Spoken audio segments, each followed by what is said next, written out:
And we're finally back. Welcome back. I realized I should never say see you at Halloween or see you for Christmas because I can't emotionally deal with the pressure to release something on a deadline. That Pokemon concept is still alive and I will show it to you sometime, so don't worry. That concept hasn't been discarded and will be coming around soonish. Just as a person, I'm very allergic to pressure and tend to shut down whenever a deadline is mentioned. Anywho, today we are drawing more Team Ruby, and I decided to script at least a portion of this video because I have a lot of thoughts of my process here and I wanted to address all of them. Sometimes with non-scripted videos, I miss the points that I wanted to make, and I have a lot to say about my process here. So, starting from the beginning, as always, I saw pins I liked and thought that would look great on Yang, specifically for the desert environment of Vacuo. So, really, when we get to Yang's design, I will show you the pin that inspired this whole series. But for now, we are working on Ruby Rose. Not that I particularly intend to do the girls in order again, but yeah, I thought of this Ruby outfit and I really liked it, so she is the first one I fully rendered. So it will be a surprise who I draw next. Isn't that fun? Just saying, I will not be releasing these videos one day after the other like I did last time, but rather releasing whenever I get the art done. I haven't drawn Weiss, Yang, or Blake yet, and in fact some of their designs are still being reconsidered and tweaked, but inspirations are definitely there. Speaking of inspirations, my concept for these designs is unified. My idea for this region of Vacuo is to put the four young ladies in clothes that are kind of scrounged from their environment. I don't have ideas for my own Vacuo Ruby rewrite, but these designs at least suggest that Team Ruby really went through something before arriving at Vacuo, and they weren't able to keep their clothes from wherever they were before.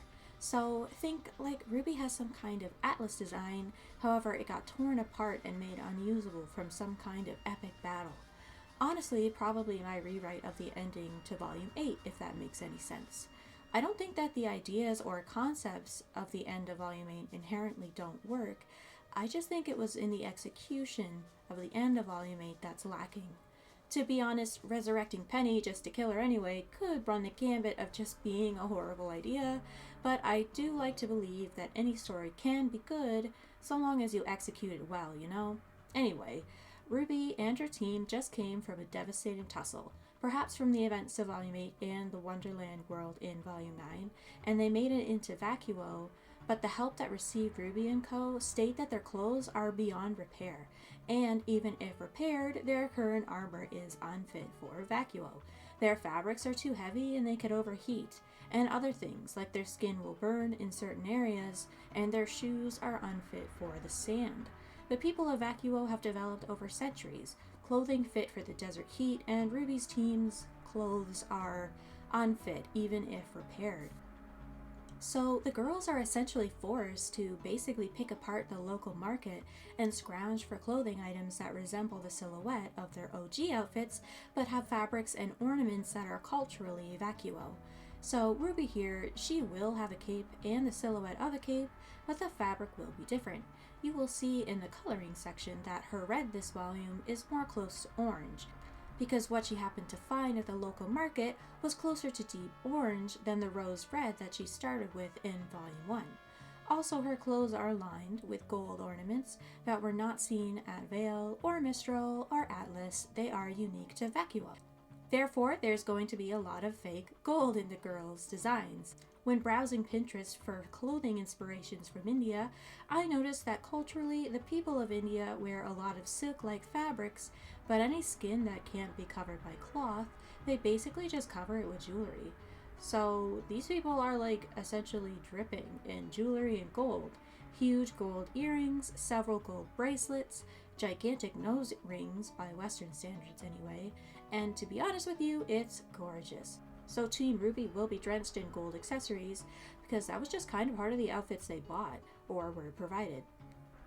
I wanted to bring up that India is like the central design inspiration for these looks. However, truthfully, there are design inspirations from a very wide net of cultures. There's India, the Middle East, there's even some inspiration from ancient Greeks, some inspiration from ancient Egyptians, a wee bit of Romani, possibly Southern Chinese. Basically, I wanted to get inspirations from cultures that deal with the heat. I figured they would be experts in the delicate art of covering up your whole body while it's wearing things that are still able to breathe. Also, I didn't want to limit myself to only one culture, just so I didn't feel limited in what I could do and not do. In RWBY, there are clear inspirations from Japan, China, and Europeans, but considering there is no actual countries from the real world present in Remnant, they're just kind of grabbed from a lot of cultural inspiration. So I hope that you feel that these designs are not insulting in any way or tasteless. I hope, in short, that pulling from these cultures, but not fully leaning into one culture is okay. I'm truly not here to hurt anyone's feelings, so let me know if anything I draw or say is unkind. I'm happy to change things if needed. With that out of the way, I can finally explain my process for Ruby Rose here. So I thought really hard about what I wanted her to wear one night, and the next morning I drew her here in this little doodle. She has a pretty classic cheapao blended with some inspiration from India's fashions. I wanted the outfit to have two different halves. One side is somewhat cheapao and the other is like white cloth, because I saw some clothes from India that have one half is a dress and one half is this gorgeous silk shawl, and they were connected by this subtle gold chain. I tried to look at what it's called, but it was a lot more complicated than I expected, so I call it a shawl, but it might be a sari. I'm not sure though. TLDR, I love the idea of a dress that's asymmetrical. I saw on a pin that there's this like white article of clothing that's only on the sleeves. I like that too. Pretty well Chinese inspired ornaments above her ears with a red fabric at the back to protect her neck from the sun's rays. Some Aladdin inspired shoes and black sheer to cover her chest and legs. I felt it wasn't a very cohesive look just yet, but an alright start to Ruby's design concept. Essentially a mishmash of a bunch of different styles because, like I said, Team RWBY grabbed whatever was available to them upon arriving to Vacuo. I gave it another go and drew Ruby again in this kind of playful pose. This drawing was closer to the idea I had in my head, and to be honest, I really do like this one. A part of me maybe thinks I should have just gone with it. Anyways, it's kind of a rehash of the first attempt, but the dress is different. The sleeves are black sheer and has a necklace here, and I think this is where I decided to give her a moon earring. I noticed in India their jewelry is very sun and moon themed, so that's why I gave Ruby this crescent moon earring. Also, she has a pixie cut here, interestingly. I must have decided I didn't like this outfit concept, although honestly looking back I do like it quite a bit. Anywho, I gave it a third go. This time Ruby has changed quite a bit. She's wearing a white gold decorated dress, black sheer tights, and has those Chinese inspired ornaments in her hair again. However, I was feeling a little frustrated at this point and I decided to take a break. I went to bed, however my brain went into obsessive overdrive, and something I do when I can't think of an outfit is think of the character in an environment in a fight. That usually helps me think of an outfit that complements their fighting style and gets me on the track of the rule of cool, you know?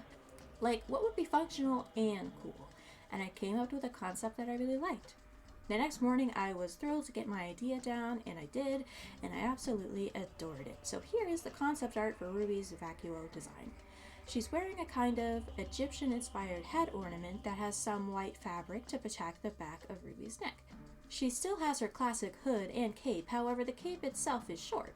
I gave the cape an underlying red sheer to give Ruby the length she would need to perform her semblance. And of course, it's decorated with gold at the end for some interest. She has a gajillion necklaces to protect her upper chest and neck area. Also, it just looks dope. Once again, any skin that isn't covered by cloth is covered by jewelry, is the rule here. She has a plate of armor protecting her chest and heart, two sleeves that are somewhat inspired by ancient Greek fashion, and a dress that's made up of several different kinds of red cloth. She's got a white fabric suspended by gold ties on her legs to keep her knees from burning in the sun, and those Aladdin-style shoes that I imagine are fit for walking in the sand, but I'm certainly no expert. Also, noticeably, Ruby doesn't have any of her signature black in this look, and let me know how you feel about this, because that was something that I was mildly torn about, and I just love it. Imagining Ruby in fight scenes in this outfit is very fun. So yeah, that's my idea for Ruby's design here. I did want to mention that this outfit is a very big departure from her outfits everywhere else, to the point where I feel it may not be appropriate for the world of Remnant. Like, it's so traditional looking that it doesn't really look like the technological world of Remnant is sometimes portrayed as. But if you feel that this look doesn't belong in the Ruby show, that's okay, and I understand that. I drew it because I liked it so much that I kinda don't care if it belongs necessarily. I just think it would be really cool if Team Ruby and really all the characters had huge outfit changes to adapt to the desert, wearing clothes made by the Vacuo people. But yeah, let me know what your thoughts are on all of this and leave them in the comments. Hello again. So the rest of this video is going to be a let's draw. In fact, this whole video was going to just be a pretty traditional let's draw with the footage and my voice. However, I decided that I wanted to write the beginning, as I said before, because I had a lot to say about my thought process for this outfit. So yeah, the rest of this video will be pretty traditional let's draw. I actually have a lot of thoughts on this outfit. I've actually considered redoing it. So when I first made this outfit, I saw it in my mind, I saw it in fight scenes, which is my typical go-to, and I realized that I just, like, there's something about this drawing in particular that I don't like. And it's to the point where I like her concept art more than the piece here, even though I spent so much time on it. Like, I was doing this piece and I was thinking along the way, like, eventually I'm gonna get to a point where I love this drawing, but like, I never really did. I always feel like strange when I look at this drawing. It's like, I guess it wasn't really what I was going for. For Ruby's look here, I wanted her to feel more like a survivor. Like, you know, something really happened to her before entering Vacuo, and now she's at Vacuo, and Vacuo is particularly deadly, and so she's in survival mode. And in this pose, she just looks really happy. She looks like she's either doing an airplane or she's about to say hi to somebody. My intent was that she was saying hello to someone, but I don't know, it's like she's almost too happy, and it's so bizarre to say that because I don't think Ruby by any means is supposed to be moody broody, but it's like so happy that it doesn't feel true to the character somehow. You can let me know, and honestly, like, you can let me know what your thoughts are in the comments. Like, for whatever reason, I just don't like this drawing. And I thought to myself, oh, maybe I'm just being a perfectionist, because that happens sometimes. I'll like make a drawing and I'll hate it, and then like a week later I'll come back to it and be like, oh, it was actually good, I was just being a perfectionist. But I did take a break from this drawing, and I come back to it every time, and I just think, like, I don't like it. Like, no matter what I do, I just don't like this drawing. So I thought to myself, like, I actually want to do a Ruby redesign for this design. So it'll be a redesign of a redesign. And I thought of maybe putting her in a black, actually, and just making her more serious. And I wanted to design an outfit that still suits Crescent Rose. Maybe that's the core of the issue, because I feel like this outfit is cute, but if she were to carry Crescent Rose, she wouldn't look like the two match. And that's a problem, because, you know, the weapons are just supposed to be an extension of a person in this world. Very much like how Ruby just looks like a human version of Crescent Rose in Season 1. And honestly, Volume 7, I don't mind the Volume 7 Ruby at all. That one's fine. So, I mean, I even considered doing a tier list for my thoughts on the Ruby designs.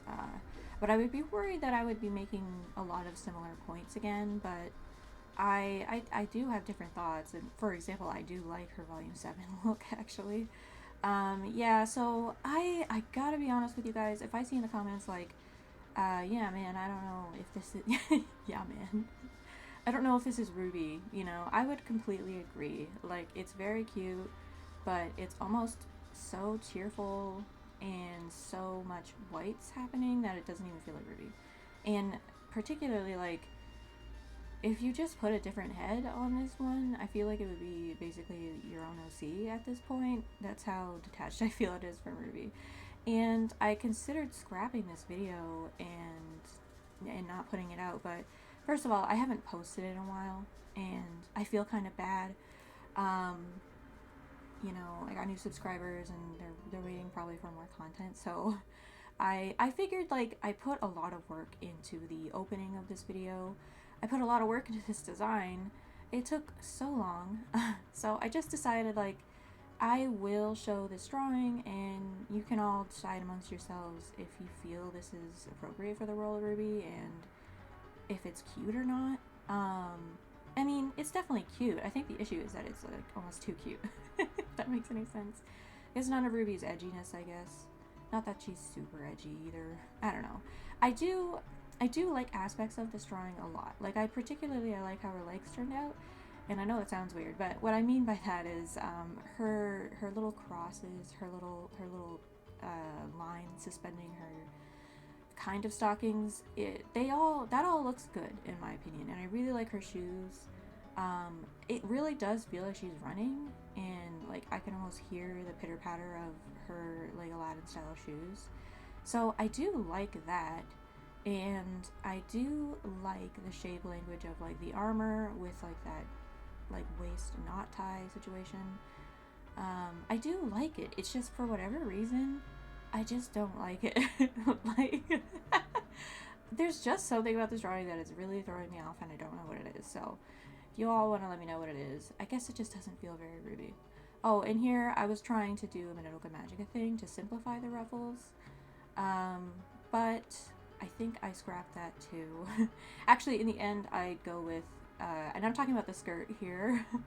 I go back to like the skirt being down, and it's like, it's fine. I was definitely overthinking it. So yeah, here I'm doing the extraneous, like kind of like miscellaneous red fabrics that she found at the local market. Yeah, I do like that idea, and that idea is not going to be scrapped for the new one. So I'm definitely going to do a redesign of this redesign. Well, she doesn't even have a Vacuo outfit, to be honest with you. So this will be there will be a redesign of this outfit. And I want to incorporate more of RWBY's blacks. And I want to put silver in there so Crescent Rose and her belong. And I'm really looking forward to that. I even thought about putting concept art of what I came up with in this video. But I haven't drawn it yet, so I kind of need to draw it, don't I? Yeah, and I do like the hands. Like, I like how the hands turned out. It's like, I don't know, there's something about the face that I don't like. And you'll see later that I erase the eyes and kind of do them again. Well, not really. I kind of just redo her eyelashes. I felt that they were way too thick. They were like, I don't know, Bratz doll thick or whatever. And I was like, I like thick lashes in my characters, but if you look at the RWBY models, their lashes are really not that thick, so you'll see later that I went back on them. Yeah, and I just wanted to give the ties on RWBY's legs some kind of like, almost like a zipper, but not really. Just like, I just wanted to add like some gold jewelry there, you know? To add some shape texture or something. So that it looks like it's holding the stockings up. Yeah, so, and I like that too. I like how I have no idea why, but there is just something about this drawing that I just don't like. Yeah, so I was doing the tights here, and I enjoyed this. Like, the whole time I was doing this drawing, I was thinking to myself, this is gonna look awesome when it's done. But, you know, I don't know. Like, I don't know. Yeah, so, I like this idea of a piecemeal outfit because her clothes got torn up. There's nothing wrong with that, and I will be keeping that. Yeah, and I like the little decorations, you know, little gold at the end of the cape there. Yeah, it would, I don't know. I really don't know, you guys. So, yeah, and I always like adding little jewelry. I don't know if I've ever told anybody this on YouTube yet, but I am a huge fan of gems. Like, I know a whole bunch of different varieties. I have a list of them on my phone of like their different strengths, like breakability. Like I'm such a dork about gems, so I really do try to put them in every drawing that I make. And also like, um, yeah, I'm a dork about them. And you'll find in my drawing style that I make everything as shiny as I can.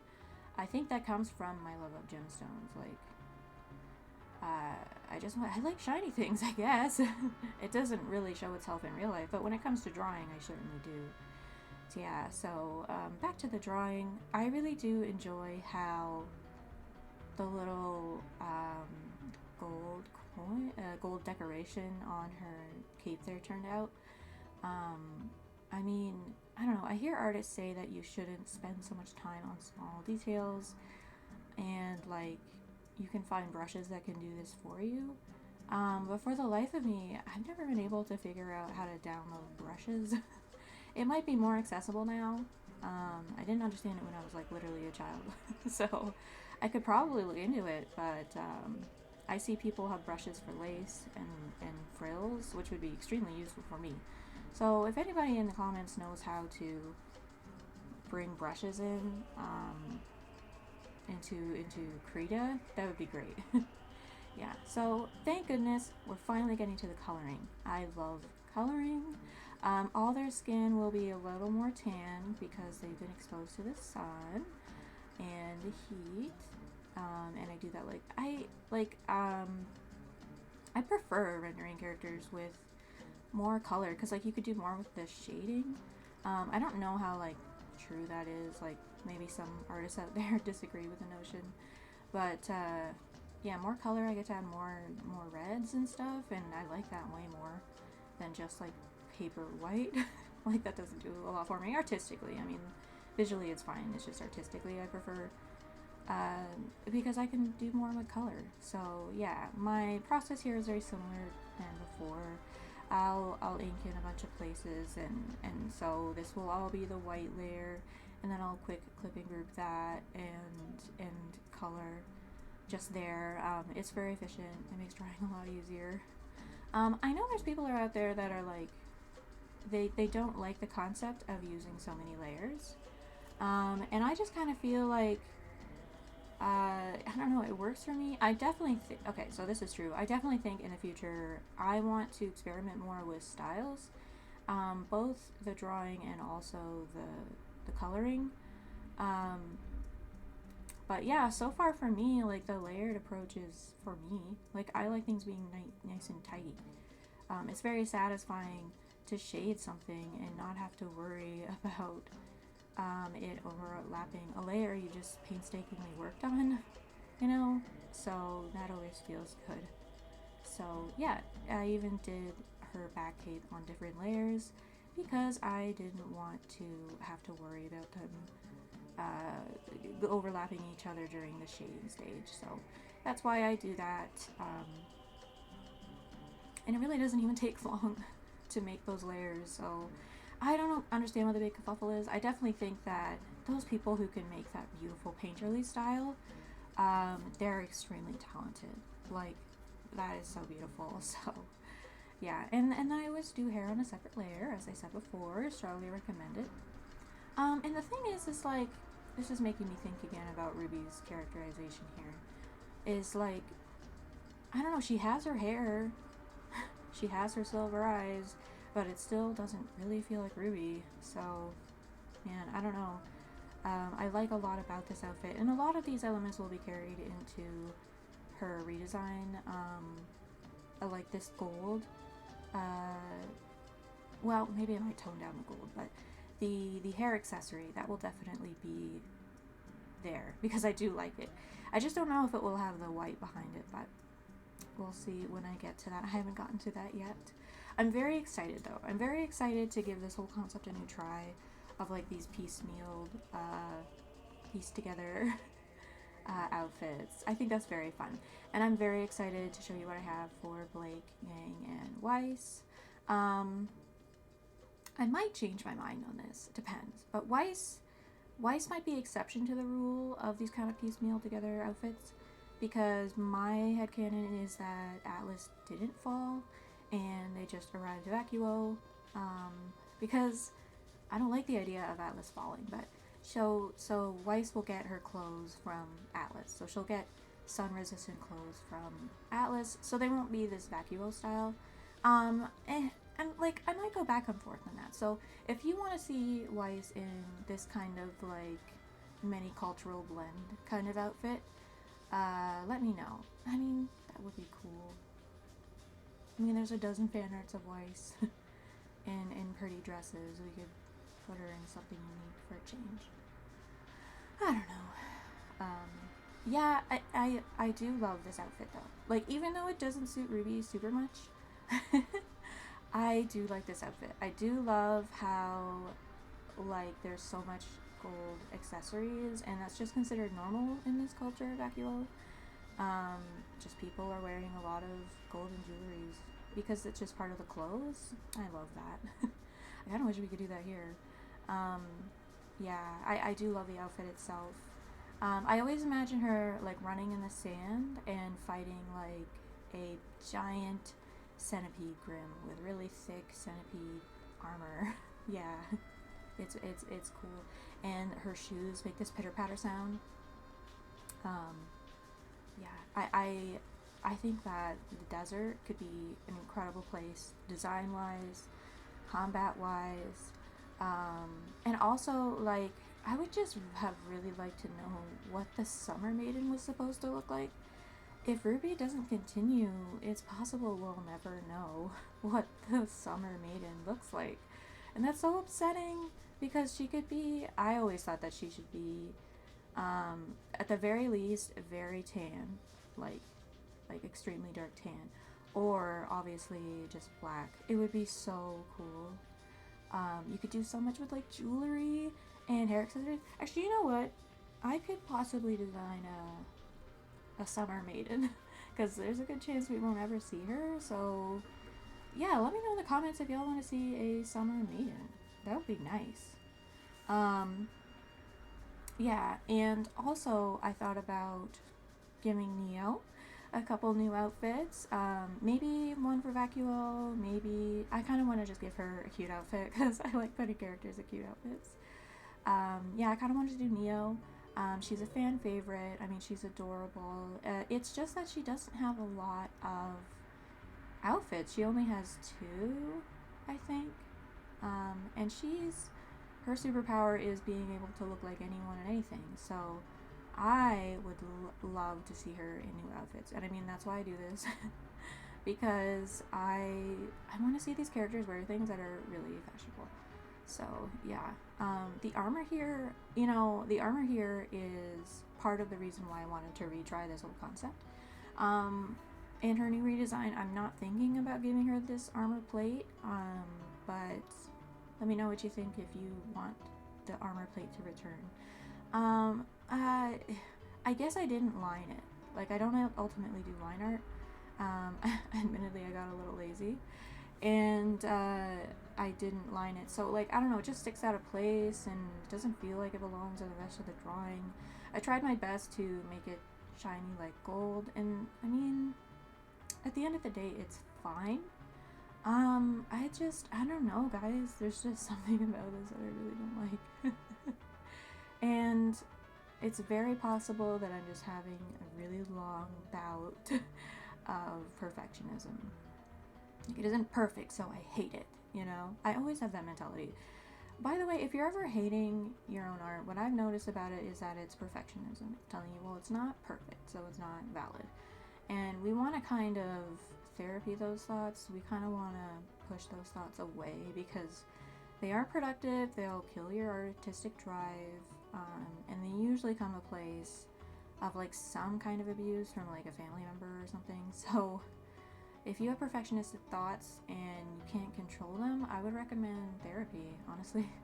So, and like, yeah, that would probably mean I need therapy, and I do. But perfectionism, I don't know, it's a very Western thing. Like, we have this idea that like we have to be perfect and we always have to be moving and we always have to be productive and perfect whenever we do something, because it's like, I guess we have all these opportunities and resources, so it's like, well, you should be perfect because you're given the best circumstances the world has to provide. It's like, I live in Canada, so pretty comfortable living situation for me. Yeah, so perfectionism is a pretty significant mental struggle. I don't know if I would call it an illness, but it definitely is a struggle for real. So I would recommend that comes from somewhere. Like somebody taught you that. Like we don't come out the womb being perfectionists on ourselves. That comes from somewhere. So yeah, I would probably need therapy for that too. So yeah, if you ever hate your art, it's probably because you're having a bad perfectionism. I tend to step away from art when I'm feeling that way. And I know that doesn't sound super productive. See, once again, you must always be productive. But like, man, I hate drawing. I hate drawing when I am just hating everything I draw. You know, like, I know a lot of artists, and this is a topic that I actually wanted to make a video about. I see a lot of artists that are trying to teach other artists to how to be an artist, and they treat it kind of militantly. Like, you have to get up at 9 a.m. every morning, and you have to draw for 8 hours a day, every day. I just feel like that kind of approach to art is, that way of teaching art is crippling for a lot of artists. It kind of kills their creativity. So, I don't know, that could be a video subject for another day. Is like, I don't know, because kind of chill sometimes when discussing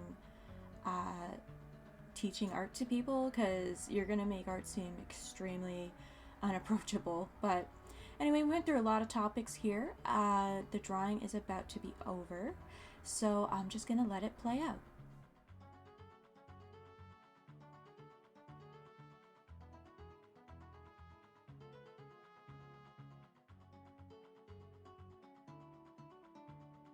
And here is our finished piece here. By no means bad. I just think that the ultimate problem is that it wasn't what I was going for. I wanted to make her feel like a real survivor, you know, or like she's been through quite a tussle, or she's ready to throw up in arms. And I feel like this pose and maybe the outfit, I don't know, feels like she's about to give somebody a high five, and she's like in town and she's skippy and happy. I think that by this point, this would be the last arc of the show. I feel like she would be a lot more serious. Not that she wouldn't have any of her Ruby character. It's just, you know, she's about to fight Salem. You know, the story's about to end. Just, you know, a little more fighting energy was what I wanted. So look forward to the new design. I don't know if I'll do Ruby right away. I might do the other team members. I might also do other subjects. Like, I have this idea for a Steven Universe video that I'm really excited about. So yeah, in the comments, let me know. I love taking suggestions. So if you have any character design ideas that you're like have been kicking around and you want to see that drawn by me, I'd be happy to incorporate some of your ideas into my art. So let me know what you guys would like to see. Thank you so much for watching my 6th video. I am this year trying to release way more content. So hit that subscribe button. Thank you so much for all of the sweet comments. I've gotten a lot of really positive feedback, and I appreciate each and every single one of you. Yeah, so I'll see you guys next time.